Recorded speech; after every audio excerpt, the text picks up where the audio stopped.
Hello friends, स्वागत है हमारा और आपका यूट्यूब चैनल सिविल इंजीनियर विकास में।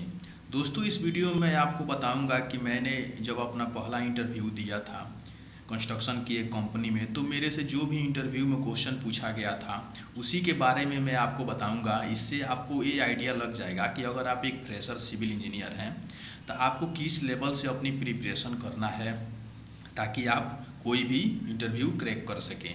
ठीक है दोस्तों, तो मैं इस वीडियो में दिखाता हूं जो जो क्वेश्चन मेरे से पूछा गया है। इसी लेवल का क्वेश्चन एक फ्रेशर सिविल इंजीनियर से पूछा जाता है। ज़्यादा क्वेश्चन हार्ड भी नहीं होता है और ज़्यादा क्वेश्चन मतलब इजी भी नहीं पूछा जाता है, ज़्यादा टफ भी नहीं पूछा जाता है। ठीक है, एक मीडियम लेवल का क्वेश्चन रहता है। तो इस वीडियो में आपको आइडिया लग जाएगा किस टाइप से अब आपको अपनी प्रिपरेशन करना है। तो जैसा कि मैं आपको बता दूं, पहला क्वेश्चन मेरे से पूछा गया था सेल्फ इंट्रोडक्शन। जैसे ही मैं गया वहाँ पे बैठा तो मेरे से पूछा गया कि आप अपने बारे में कुछ बताइए। तो इसमें आपको बताना है, अपना नाम वगैरह बता देना है, क्वालिफिकेशन वगैरह यही सब चीज़ बताना होता है। ठीक है। दूसरा क्वेश्चन पूछा गया था what is the lapping length of column. जब हम लोग कॉलम की लैपिंग करते हैं तो उसमें उसका लेंथ क्या रहता है। ऐसे में तो ड्राइंग में लेंथ मेंशन रहता है, लेकिन हम लोग 50D मान के चलते हैं। ठीक है, 50 इंटू जो भी आपका डाया ऑफ बार होगा, जैसे 12 mm का अगर बार आप यूज कर रहे हैं तो 50 इंटू 12 आप मल्टीप्लाई कर दीजिएगा। जितना आंसर आएगा उतना आपको कॉलम की लैपिंग करना है और उसमें आपको प्रॉपर चौगल भी प्रोवाइड करना होता है। ठीक है, तो इसके लिए मैं एक स्पेशल वीडियो बनाया हुआ हूँ। अगर आपको नहीं पता होगा तो इस वीडियो के डिस्क्रिप्शन में उसका लिंक दे दूँगा, आप लोग वहाँ से जाके देख सकते हैं इस वीडियो को, या आई बटन में भी लिंक दे दूँगा, वहाँ से भी आप लोग क्लिक करके उस वीडियो को देख सकते हैं। बहुत अच्छी तरह से आपको समझ में आ जाएगा। दूसरा क्वेश्चन पूछा गया था कि अगर 1 मीटर क्यूब कंक्रीटिंग करना है या पीसीसी करना है M20 का रेशियो से, तो उसमें आपको सीमेंट सैंड एग्रीगेट कितना लगेगा। एस्टिमेशन का क्वेश्चन था। इसमें आपको निकाल के बताना है कि 1 मीटर क्यूब में अगर आप कंक्रीटिंग करते हैं या पीसीसी करते हैं तो उसमें सीमेंट सैंड एग्रीगेट कितना कितना लगेगा। तो इसको भी मैंने निकाल कर उन लोगों को बताया था। ठीक है, इसके लिए भी मैं एक स्पेशल वीडियो बनाया हुआ हूँ, उसका भी लिंक डिस्क्रिप्शन में दे दूंगा। उसको भी आप लोग जाकर देख सकते हैं और अच्छी से समझ सकते हैं कि कैसे आपको अगर 1 मीटर क्यूब दिया हो चाहे 2 मीटर क्यूब दिया हो तो आपको कैसे उसको निकालना है। और रेशियो था M20, 1:1.5:3। ठीक है दोस्तों, तीसरा क्वेश्चन देख लेते हैं। यहाँ पर मेरे से पूछा गया था क्लियर कवर के बारे में, फुटिंग का, कॉलम का, बीम का, स्लैब का क्लियर कवर। तो फुटिंग का क्लियर कवर होता है 50 mm,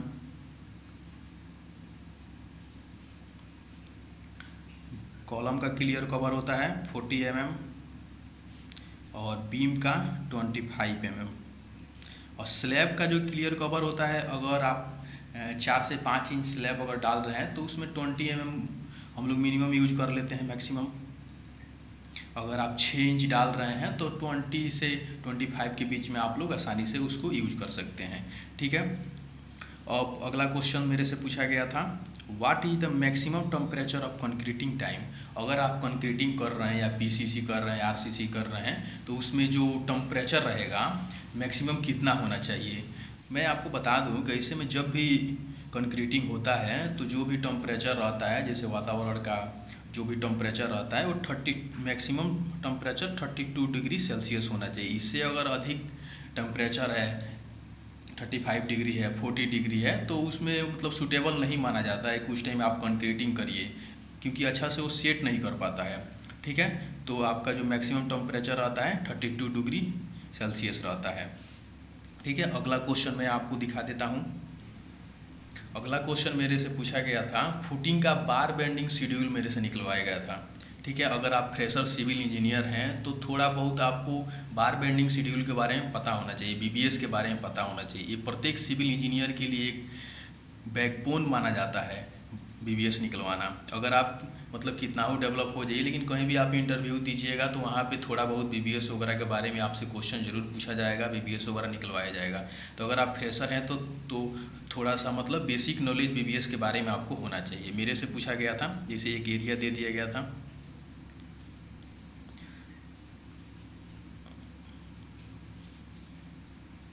एरिया था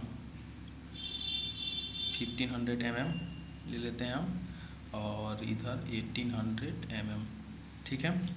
इसमें एक एरिया दे दिया गया था, और ये हो गया आपका बॉटम का बार, ठीक है। बॉटम का बार था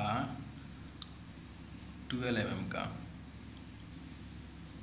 12 mm का बार था, और 6 inch centre to centre provide करना था। और जो टॉप का बार था, इसके ऊपर जो बार आपको प्रोवाइड करना था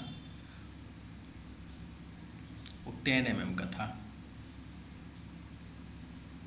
ये भी 6 इंच सेंटर टू सेंटर इसको भी प्रोवाइड करना था, ठीक है। तो इसको आपको BBS कैसे निकालना है, अगर आप लोगों को पता नहीं होगा तो आप कमेंट कीजिएगा, उसके लिए मैं एक स्पेशल वीडियो बना दूंगा, ठीक है। तो BBS वगैरह के बारे में भी आपको बेसिक नॉलेज होना चाहिए, ठीक है। और अगला क्वेश्चन मेरे से पूछा गया था, density of steel bar in 1 metre cube. तो इसका होता है 7850 kg पर मीटर क्यूब। स्टील का जो डेंसिटी होता है वो 7850 kg पर मीटर क्यूब होता है, ठीक है। अगला क्वेश्चन जो मेरे से पूछा गया, how to calculate weight of steel bar. जैसा कि मैं आपको बता दूं कि अगर 1 मीटर में आपका कितना केजी स्टील होगा ये, या 1 फुट में कितना केजी स्टील होगा, अगर आपको इसका कैलकुलेशन करना है तो उसका जो सिंपल सा फार्मूला होता है, अगर आपको मीटर में 1 मीटर में निकालना है या 2 मीटर में निकालना है तो उसका जो फार्मूला होता है वो d²/162.2 × L, ठीक है। डी हो गया डायमीटर ऑफ बार। हम यहाँ पर मान लेते हैं अगर 10 mm का आपका बार है तो 10 mm का स्क्वायर डिवाइड बाई 162.2 इंटू, अगर 1 मीटर का निकालना है तो 1, और अगर 2 मीटर का निकालना है तो यहाँ पे 2 लिख देंगे, और जो भी आपका कैलकुलेशन होगा उतना केजी आपका स्टील होगा, ठीक है, मीटर में, ठीक है। और यहाँ पर देखते हैं अगर आपको फुट में निकालना है तो d²/533 × L, ठीक है। तो अगर आप यहाँ पर मान लेते हैं 12 mm का बार है तो 12 का स्क्वायर डिवाइड बाई 533 × L, अगर 1 फुट का निकालना है जो भी आपका कैलकुलेशन आएगा उतना केजी पर फुट आपका होगा, ठीक है, ठीक है। इसी तरह से आप इसको निकाल सकते हैं। अगर आपको मीटर में निकालना है तो उसका जो फार्मूला होगा d²/162.2 × L, अगर आपको फुट में निकालना है तो d²/533 × L, ठीक है। और जो भी आपका कैलकुलेशन होगा उतना इसमें यहाँ पे केजी पर फुट हो जाएगा, यहाँ पे केजी पर मीटर हो जाएगा, ठीक है। और दोस्तों जो मेरे से लास्ट क्वेश्चन पूछा गया था, जैसे कि आप गुनिया कैसे निकालिएगा। जैसे एक प्लॉट दे दिया है यहाँ पर, मान लो कि यहाँ पर एक प्लॉट दे दिया है, तो आपको गुनिया कैसे निकालना है। अगर आपको गुनिया निकालना पता है तो ये बिल्कुल इजी सा क्वेश्चन है, इसको कोई भी निकाल लेता है। जो वहाँ पे लेबर और मेसन वगैरह जो भी साइट पे काम करते हैं वो लोग आपको आसानी से बता देंगे, या अगर आपको पता भी होगा, पता नहीं है तो मैं आपको बता देता हूँ। जैसे कि आपको एक प्लॉट दे दिया है तो इसका अगर आपको गुनिया निकालना है तो यहाँ से एक यहाँ पर आप एक रेफरेंस पॉइंट ले लीजिए, यहाँ से आप 3 फुट इधर ले लीजिए, मार्क लगा लीजिए, और 4 फीट इसको इधर ले लीजिए, ठीक है, यहाँ पर मार्क लगा लीजिए, ठीक है। और यहाँ से यहाँ इसका एरिया मेजर कीजिए 5 फीट। अगर 5 फीट है तो आपका प्लॉट बिल्कुल गुनिया में है, 5 फीट नहीं है तो आपको थोड़ा बहुत इधर उधर इसको करना होगा, यानी 3, 4, 5 इसका जो फार्मूला है आपको याद रखना है। बिल्कुल आसान भाषा में आप समझ लीजिए इसको, 3, 4, 5, 3 फीट इसको आप इधर ले लीजिए या 3 फीट इधर ले लीजिए, ठीक है। 3 फीट इधर ले लीजिए, 4 फीट इधर, और 5 फीट यहाँ से यहाँ तक इसको मेजर कर लीजिए। अगर 5 फीट आ रहा है आपका तो आपका प्लॉट बिल्कुल गुनिया में है, ठीक है। तो यही सब क्वेश्चन था जो कि मैं जिस टाइम फ्रेशर था और मेरे से जो भी क्वेश्चन पूछा गया था मैंने आपके साथ शेयर किया हूँ। और इसी लेवल का क्वेश्चन एक फ्रेशर सिविल इंजीनियर से पूछा जाता है, तो आप भी अपने मतलब जो भी है प्रिपरेशन आप लोग आप आसानी से कर लीजिए, ठीक है। और ज़्यादा टफ भी क्वेश्चन नहीं पूछा जाता है, ज़्यादा इजी भी क्वेश्चन नहीं पूछा जाता है, ठीक है। इसी लेवल का क्वेश्चन रहता है, एक फ्रेशर सिविल इंजीनियर से पूछा जाता है, तो आप लोग उसका तैयारी आप लोग आसानी से कीजिए। और मेरे चैनल पर इस टाइप का नॉलेजफुल वीडियो मैं हमेशा लाता रहता हूं, तो आप लोग अगर सब्सक्राइब नहीं किए हैं तो चैनल को सब्सक्राइब कर लीजिए, बेल आइकन दबा लीजिए और वीडियो को लाइक ज़रूर कीजिएगा। मिलते हैं अगले वीडियो में, तब तक के लिए थैंक यू।